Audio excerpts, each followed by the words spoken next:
All right, so on Friday, we were talking about we're actually continuing our discussion on terminology of muscles. And so what I decided to do, and I did do this kind of off the books, I did let Ms. Rivera know that I had done it. The way that we name muscles, we can name muscles for a variety of different ways. We can name them for their location, their shape, how many heads do they have. And we do have some adjectives that we also use to describe them. So I thought it would be helpful if we went over these adjectives and then continued through our muscle identification.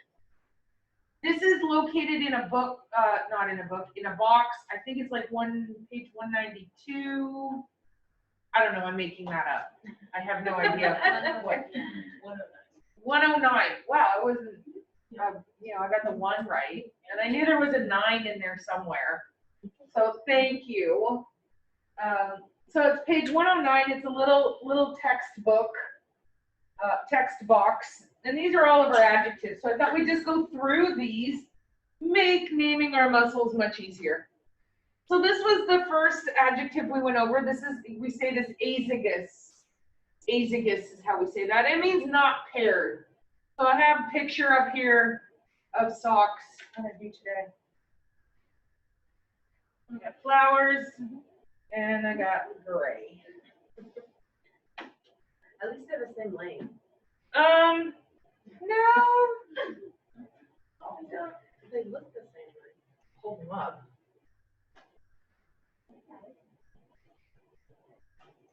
Oh, they're almost the same, like similar. They're almost the same. So my socks are azygous. Then we have bi-tri-quadri. These pictures have nothing to do with muscles. It is just to help you remember bi, 2, tri, 3, quadri, 4. Examples of this would be heads, biceps, triceps, quadriceps.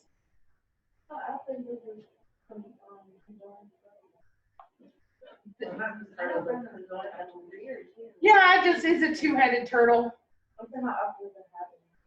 More often than you would think. Unfortunately, they don't live very long. They share organs. They share organs, and when they're conjoined like this, they don't live very long.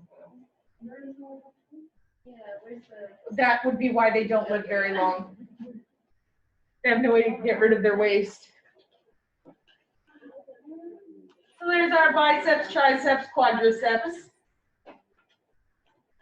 We talked about, and now some of these I know are going to blow your mind. Some of these are a little hard to remember. Externus means external or outside. And we spoke on Friday the reason why these words, most of them end in us, is because they're derived from Latin. And Latin had the suffix of us. So externus is on the outside.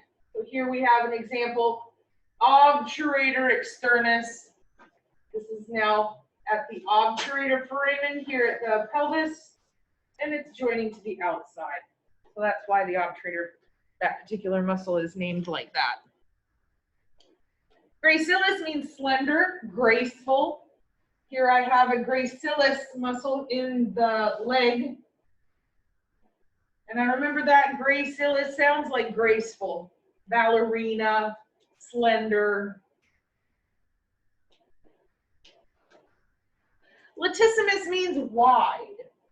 So here I have a big, wide muscle in my back, and it is called the latissimus dorsi, a wide back muscle.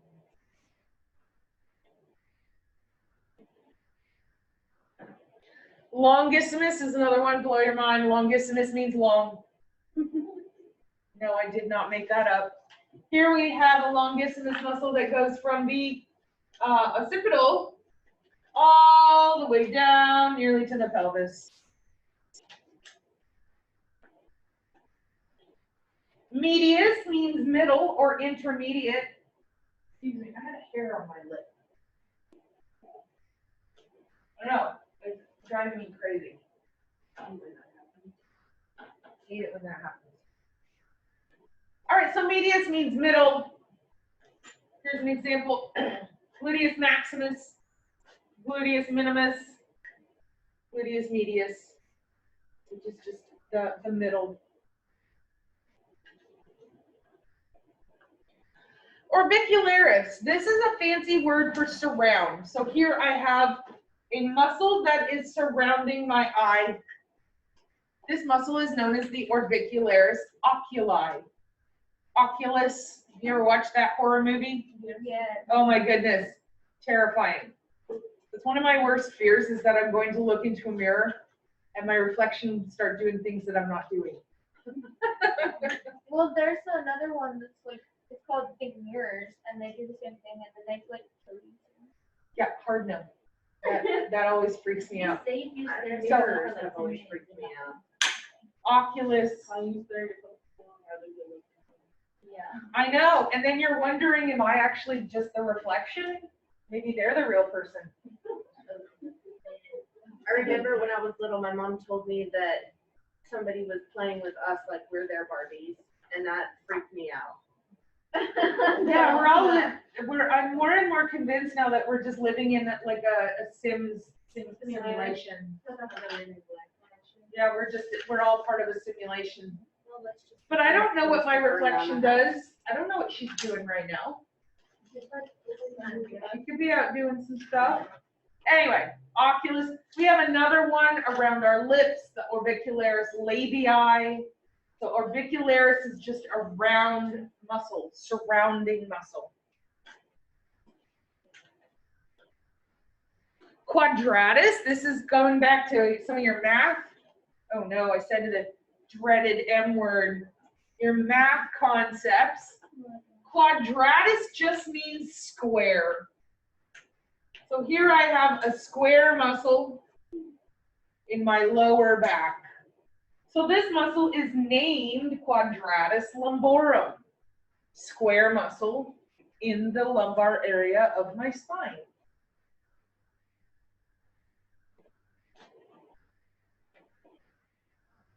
Rectus. Rectus means straight up and down. So I have an abdominal muscle. In fact, I have like 4 different plates of muscles in my abs. The one plate where the muscle fibers are straight up and down, cranial to caudal, is my rectus. And it's in the abdomen, so it is my rectus abdominis. Again, this is just the terminology is what we're interested in. Rhomboideus, this is going to be a diamond-shaped muscle. So here at my scapula, this is a shoulder joint. There's the scapula, there's the humerus. And here I have my rhomboid major, rhomboid minor. And that's just saying that it is a diamond-shaped muscle. One is bigger than the other.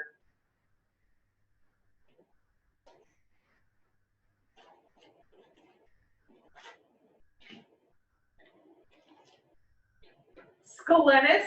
Scalenus means unequally 3-sided. And so this is just a triangle and not one of the sides is the same length as the others. All 3 sides are a different length. So if we look at this scalenus muscle,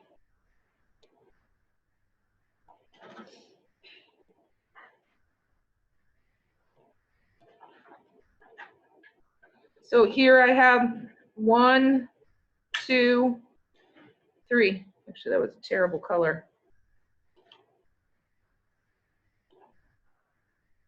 1, boy, these are all terrible colors.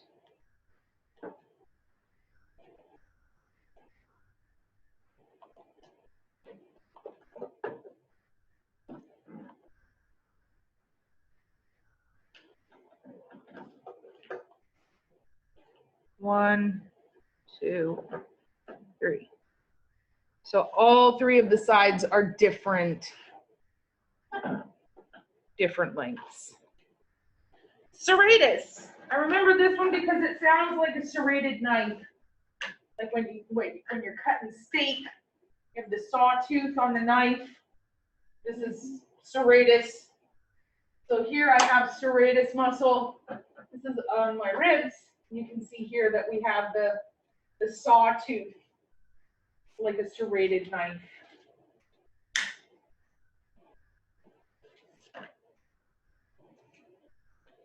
Teres. Teres means round or cylindrical.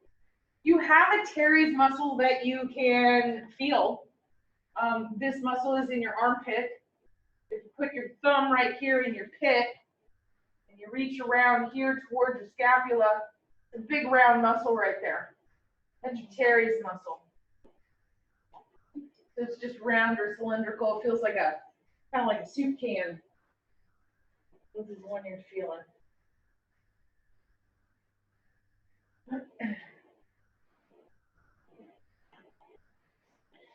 Transversus. Transverse means to cut across.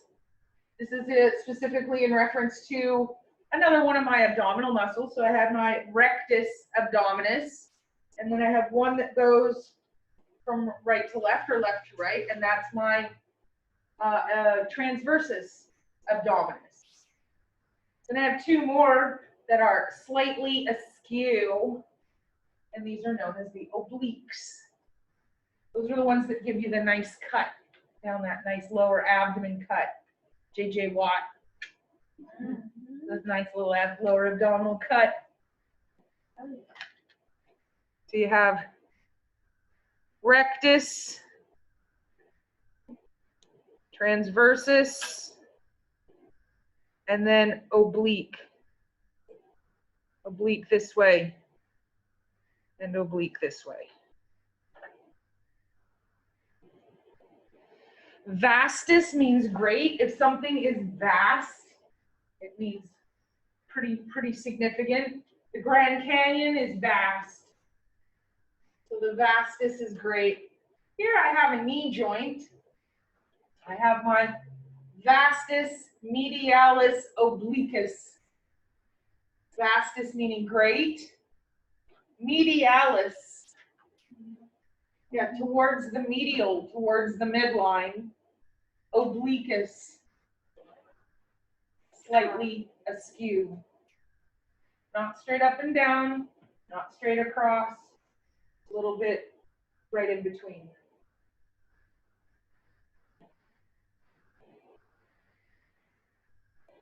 And those are the adjectives. So now when we go through and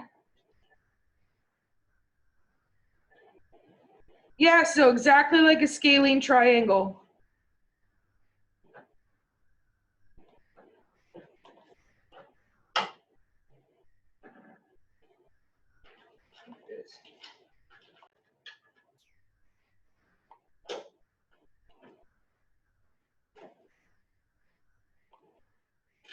All right. Now when we go through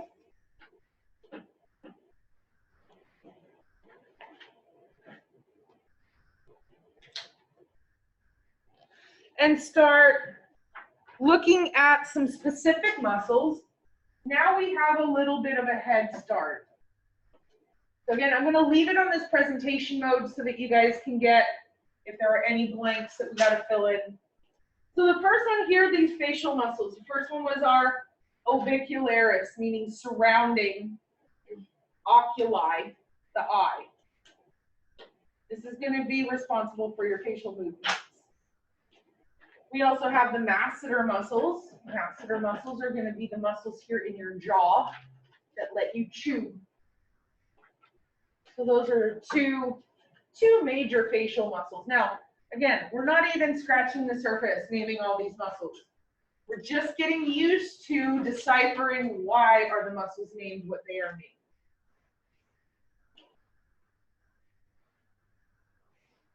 So our orbicularis oculi moves the eyelids, and our masseters move the mandible. They let you chew. Open and close your mouth.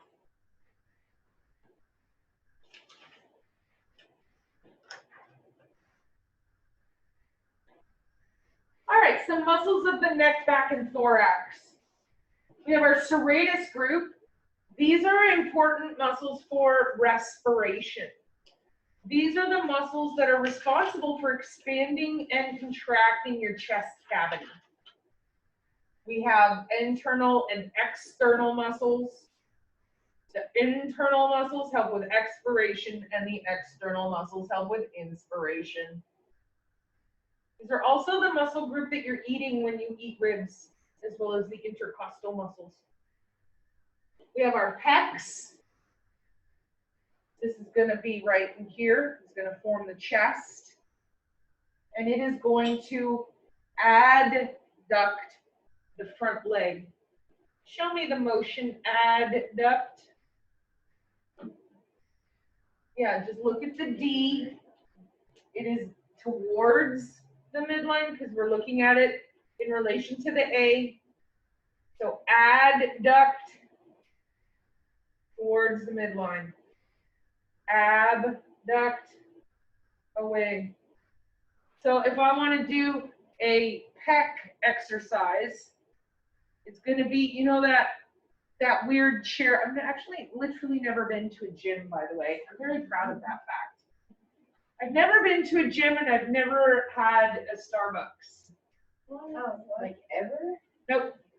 nothing from there. I once had a cup of tea and it was terrible. And I'll never do that again. But I've never had like the grand mocha latte with the whipped foam half back. I don't know. I'm making up words now. I'm just saying words. Never had one. But okay, so there's that machine where you go, and then you relax. Yes. That is an adduct. It is adducting. So you're using your muscles when you are adducting, and that's what helps to strengthen those pecs. Major muscle of the back, we just talked about, latissimus dorsi. Latissimus, remind me, means what? Wide. Dorsi, on the back.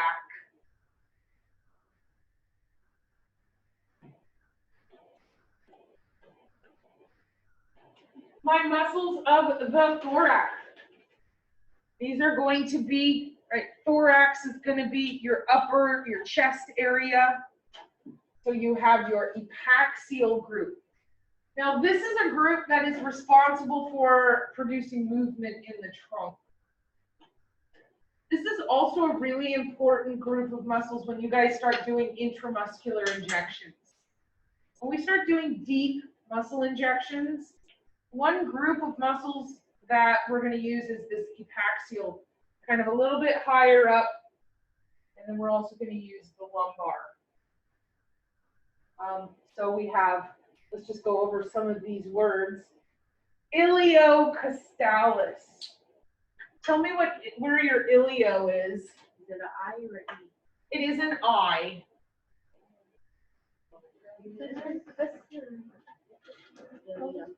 It's in your pelvis. Yeah, which part of your pelvis? Top. That's your sassy bone. Put your hands on your sassy bone. What is costo? Yeah. So this is a muscle that extends from my ribs down to my ilium. My longissimus. Tell me why it's named longissimus. Because it's long. Oh, this is a good one. Transverse spinalis. Across the spine. See, now that we've done our adjectives, it's a lot easier to figure out why are these muscles named what they are.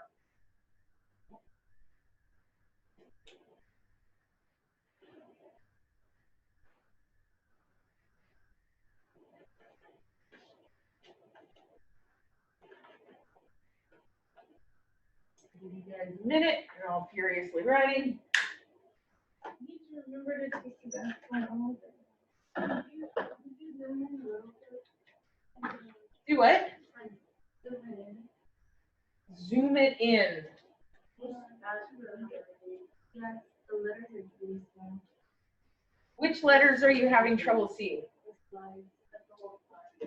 Make the slide bigger. Pretty much everything but muscles. I think you can do it with both slides, like on the bottom. This one does seem smaller than that. How's that?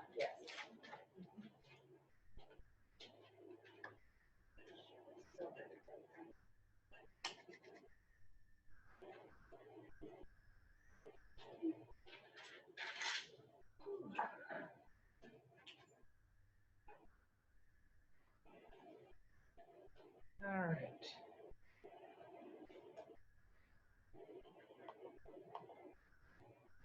All right, so we have our intercostals. Remind me again, costo?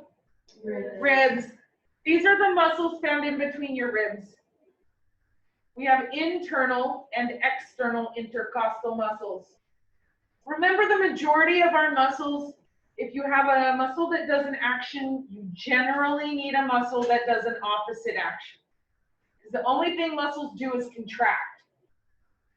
So our internal and external intercostals are going to control inspiration and expiration. And when you're eating your ribs, you're eating primarily these intercostal muscles. So if you want to, if the world ever opens back up and we're ever allowed to go sit in a restaurant ever again, ever, I used to have this restaurant. Unfortunately, they closed. It was my favorite restaurant around my house. It wasn't anything special. It was a Logan's Roadhouse. Just a steak restaurant, Logan's. Used to go in there about once a week, so they kind of knew me. I'd sit down at my spot. We had all these regulars that would go in. Had my own spot at the bar. You always sit at the bar in a restaurant, you get much better service.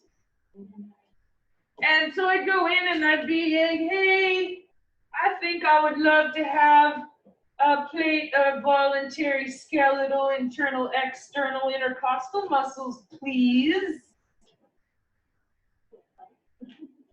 Yeah, that's pretty much what they said. Yeah, I would like a plate of voluntary skeletal, internal, external, intercostal muscles, please. I want some ribs. Voluntary, I can choose to move it. Skeletal, that's the type of muscle it is. Intercostal, that's where it's located. Please. Manners. Always please. Your manners. The diaphragm is also a muscle. And the diaphragm is a dome-shaped muscle, and it separates your chest from your abdomen. It also assists in respiration. So when my diaphragm is at rest, when I have expired, I have exhaled, it's up like this, kind of is like a bridge. When I inhale, it flattens out and expands my capacity in my chest. So as I'm breathing,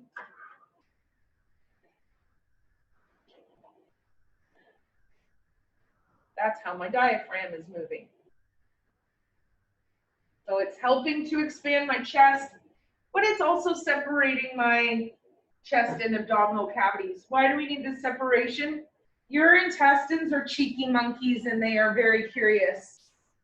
And if they have the ability, they will, hey, what's going on up here?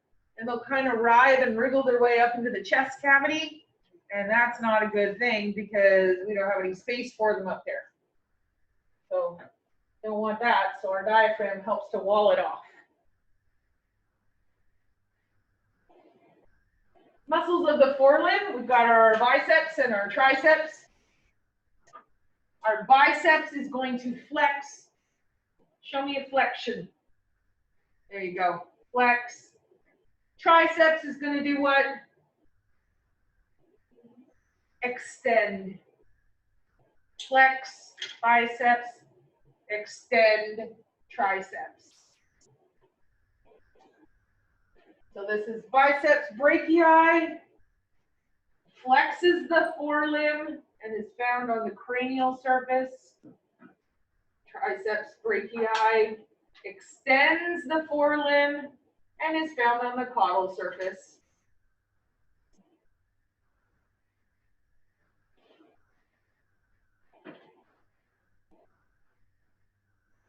When you get an injection, now we don't use front leg muscles in dogs and cats. Not at all, nearly ever. When you get an injection though, when you get a vaccine or not penicillin, some sort of, I don't know, the vaccine's the only thing I can think of. But when you get an injection in your arm, generally they're gonna be injecting it into the triceps. They inject it around the back.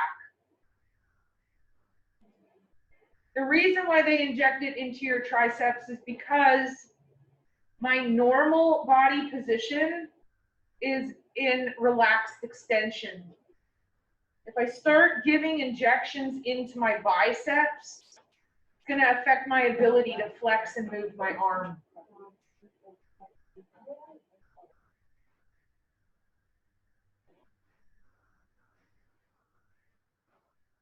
I remember the last time I had to get an injection in my arm, probably when I had to get my tetanus. Oh my God, it was awful.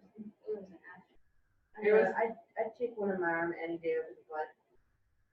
Yeah. Yes, the shot in the butt, it just sits there and. Yeah, I got a big penicillin injection in my butt. Yeah. I think it still hurts. And that was like 3 years ago. It does. Oh my God, it was awful. I tore a bunch of stuff in my wrist and I had to get a steroid shot. Oh my God, no.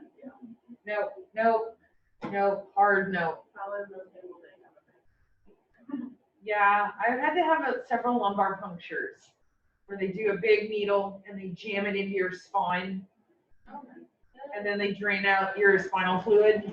They Have can't to give do you it anything when they do that. And they don't give you anything. Because it Not affects the after. spinal fluid. It affects the, No. What I heard is that they do that so that you don't like move and get paralyzed. I know that that's the case for Yeah. like an epidural. I've had, I don't even know how many, 1, 2, probably 7 or 8 lumbar punctures. Oh my gosh. Is it when around the time when you were really sick and then afterwards you still have it? Yeah, Kept checking in for meningitis. yeah, because of the West Nile. I had chronic West Nile. And so they had to keep checking me to make sure that my, How are you walking? My God. I still oh, have you get problems. used to them. No, you don't. No, I lied. I lied. You never get used to them. I've had one and it messed my back up. Yeah, I've had a bunch. I only had complications with one of them though. All right, so my abdominal muscles, my abs, the abs, you have your internal and external obliques. These are going to be the ones slightly askew, not up and down, not all the way across. They are kind of in between, slightly askew. Rectus, remind me what rectus stood for? Straight up and down. It does also, yes. So that was rexus, not rectus. It does sound very similar. Rexus is to rupture. Rectus is straight up and down. Then we have transversus. So I have a rectus abdominis, a transversus abdominis, and then slightly askew. Everything about you is created, I find this kind of fascinating, in a right and left half. You're created in a right and left, and then it comes together.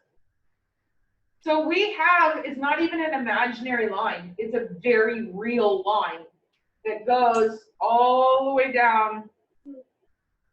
Here in the musculature, where our right and left halves meet, we have this fibrous line called the linea alba. Linea meaning line, alba meaning White. white. Yeah, think Dumbledore. Albus Dumbledore. With a white beard, white hair. Whatever helps. This linea alba is a very important landmark when we are doing surgeries or assisting in surgeries, because I can cut on the linea alba and it doesn't damage the muscles. If I start cutting into muscle tissue, now I'm going to have some issues because that tissue may not heal properly. When you cut into muscle, it's like ripping and breaking and cutting an elastic band, and then just tying it back together. It's never going to work the same. So we really want to watch and look for that linea alba and cut, because then I'm not cutting the muscle fibers, I'm cutting in between and I can heal that much better. They are, so you have all these plates of muscles. What they're doing is they're separating the plates of muscles. So they're still hopefully not cutting through muscles, although I know that they do. In dogs and cats though, we don't do a transverse cut. From what I understand, although correct me if I'm wrong because I have no idea. They cut transverse for a C-section? I think now they do a small incision and they go from there, but I had an emergency and I did get transferred. Yeah. And that can affect the abdominal muscles. Because afterwards they don't heal properly. They never will heal properly if you cut through the muscle tissue. Get left with a And little pouch. So you get it becomes lax. It's not as tight, and you can have some issues with your abdominal push. So like when you need to poo, you can have some trouble with that abdominal push. Animals though, we always use the linea alba. Open it, remove the uterine horns, and then take out the babies. When you're doing like C-sections on animals, do you like put the guts on the side like you do with humans too? Yeah. The way that the female's reproductive system is slightly different than ours. So we have a very large uterine body and very, very short, tiny uterine horns. They have a teeny tiny uterine body and super long uterine horns. So we're going to pull those uterine horns out and get the babies out and just pop them out like Pez.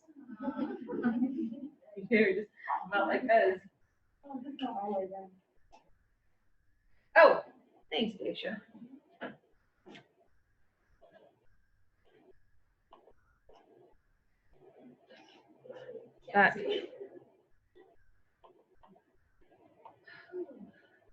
There.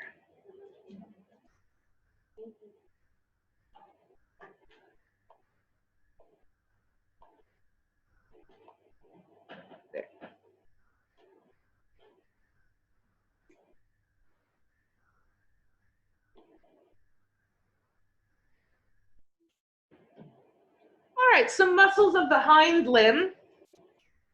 The quadriceps femoris. Now, why do you think now we all know why it's called the quadriceps. For why? Foreheads. Why do we include the word femoris? Because it's on my femur. It's the big, big muscle in my leg. The quadriceps femoris does have a group of muscles that help, like kind of four. The rectus femoris. Tell me why this muscle is named the rectus femoris. It's a straight muscle on my femur, on my femoris. All right, let's look at this one. Vastus lateralis. Let's interpret this. Vastus. Great. Lateralis. On the outside, on the lateral. Very nice. We have a vastus medialis.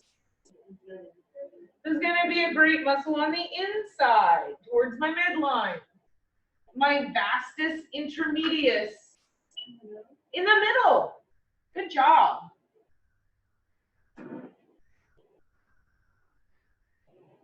These, let me see what it's got here. Most common hind limb muscles used for IM injections. Yes, it is. We're going to be using the quadriceps femoris, kind of in the back, but on the side. We want to be very careful when we're doing intramuscular injections in the back leg because you risk hitting the sciatic nerve. The sciatic nerve is a major nerve that comes off of the spine and it innervates the back leg. And if you damage it, you can cause that leg not to work anymore. Because it is the major highway that takes messages from my brain to my body. So, got to be very careful when you're doing these intramuscular injections. All right, any comments, questions, concerns so far? Fabulous. All right, here's some more muscles in the hind limb. Holy smokes, we've got a lot of muscles that make our legs work. We have our hamstrings, your hammies. Where are your hammies? Yeah, it's going to be the equivalent of our calf. Oh, my hammies, my hamstrings. These are located on the caudal part of the leg, and they help to flex the leg, the foot. And the group of muscles contained in your hammies is semimembranosus, semitendinosus, and your biceps femoris. Biceps 2, femoris attached to the lower part of your femur. What, this one? No, but, yeah. Behind your thigh. Back here? Yeah, this is part of your quadriceps group.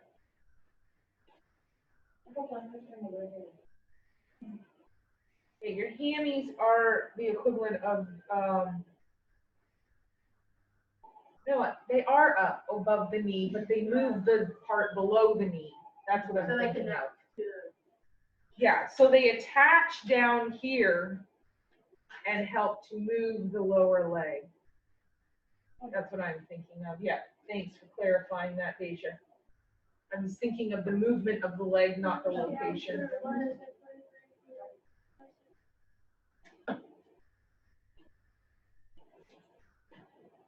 Miss Todd, what did you want us to put in the first space exactly? Which word?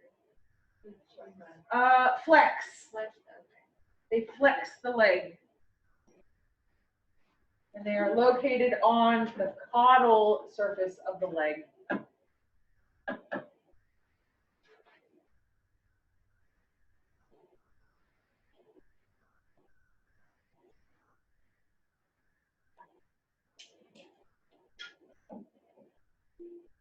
Here's some muscles. Now we're talking about your calf.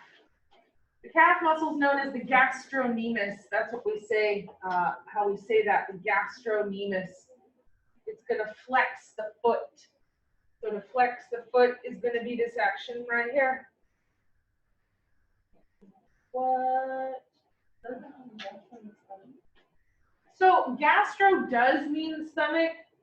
There are times where a word is just a word. It's not part of a suffix or a prefix. So in this case, you're absolutely right. Gastro does mean stomach. In this case, though, we're not using gastro as a prefix. We're using the word gastrocnemius. It's a word unto itself. So it's going to flex the foot, and it connects to form the Achilles tendon. Your Achilles tendon attaches to your heel, otherwise known as the stifle in our dogs and cats, and helps you flex your foot, make it move like this.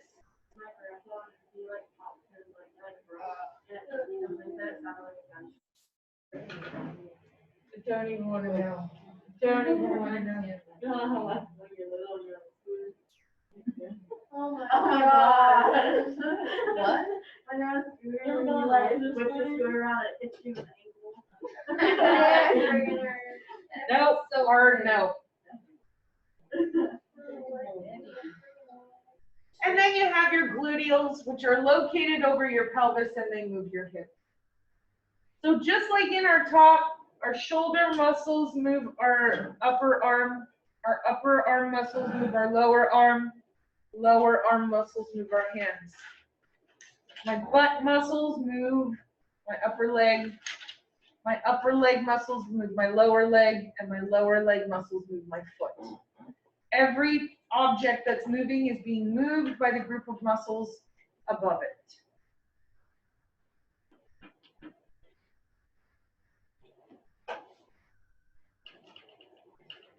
We have some specialized muscles to talk about. Here we have some muscles that are called the erector pili. What is pili? The hair. These are the muscles that make you have goosebumps. These are the muscles. So when you guys went downstairs, did you see any of the dogs with their hackles up? Hopefully not. Do you know what I mean by that though, where their hackles go up? Yeah. It's When whenever, that like, hair stands up right in The hair on the back stands up. Cat. all the time. Do what? That's the pilo right. Yeah, it's a erector pili muscle. It is an involuntary muscle that is responsive to the sympathetic nervous system. that happens usually when they're barking and stuff, isn't it? When they're hyper alert, when they're sympathetic, they're fight or flight part of their nervous system. The same thing when cats get super puffy, when they puff out and their tails get super big and they're And they're looking like, oh, it's so it is so cute. But these are the muscles that do it. They are smooth muscles, meaning that we do not have the ability to control their movement. And these are going to raise the hair. We call it the hackles.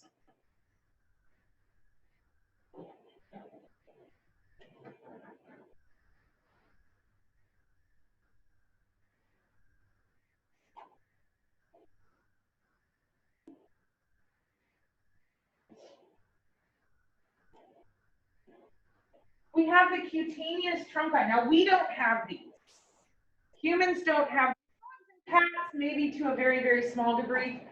Primarily what we're looking at here is going to be our large animals, horses and cows. These are going to be the fly muscles. Right? You ever seen a horse and they're just standing there? Now, I don't have cutaneous trunci, so obviously I'm going to just do a terrible impression of this. The horse is just sitting there and then suddenly their skin just goes, ooh, and it twitches and gets the flies off. That's the cutaneous trunci. Cutaneous meaning skin, trunci meaning on the trunk. And these are known as the insect repelling twitch muscles. And we do see them mainly in our large animals.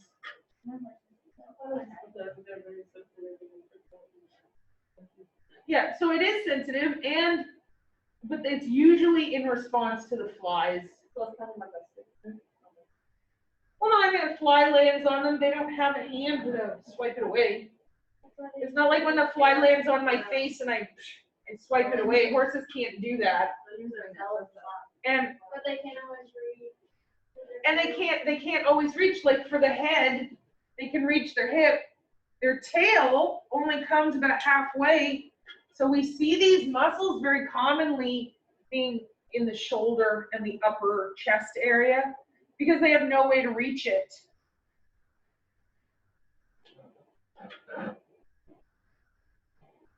And it's called that because they are muscles located under the skin on the trunk.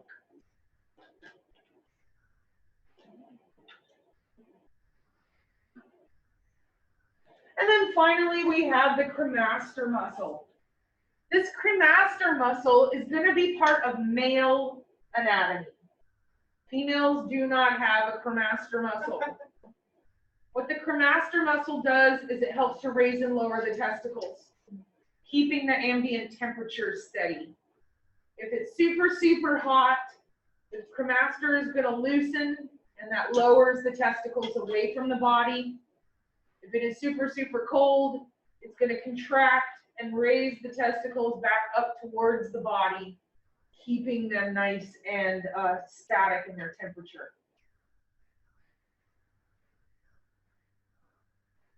It's our cremaster, found in our nails.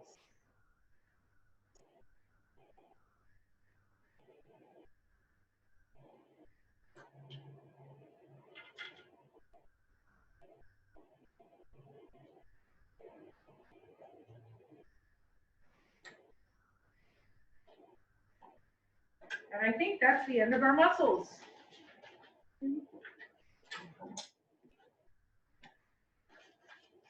It is the end of our muscles.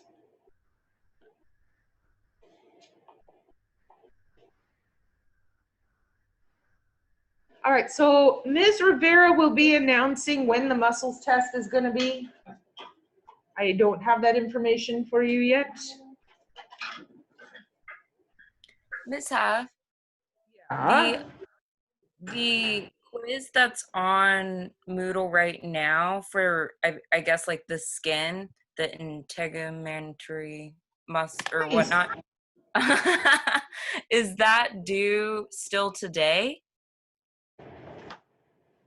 Let me look.